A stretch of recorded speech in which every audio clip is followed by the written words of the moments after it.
উত্তর চব্বিশ পরগনার গোবরডাঙ্গা তৃণমূল নেতার কাছ থেকে উদ্ধার বিপুল অঙ্কের টাকা, পাশাপাশি পাইপ, গান, নগদ টাকার পাশাপাশি উদ্ধার অগন্তি গুলি। ধরে ধরে সাজানো রয়েছে 200, 500, 100-র নোট।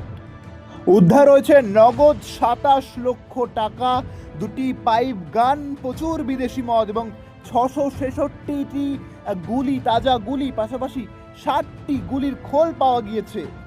উত্তর চব্বিশ পরগনা জেলা পরিষদের অধ্যক্ষ তৃণমূল নেতা অজিত সাহা এবং তার ভাই সুজিত সাহা, তাদের বিরুদ্ধে তোলাবাজি, পাশাপাশি হুমকি এবং মারধরের একাধিক অভিযোগ রয়েছে এবং সেই সংক্রান্ত মামলায় পুলিশ গতকাল তার বাড়িতে রেড করে এবং সেখান থেকে এই বিপুল অর্থ, বিদেশি মদ, পাইপ গান সঙ্গে 666টি গুলি উদ্ধার হয়েছে এবং তাকে আজ বারাসত আদালতে পেশ করা হলে আদালতের তরফ থেকে বিচারক তাকে 7 দিনের পুলিশি হেফাজতের নির্দেশ দেয়।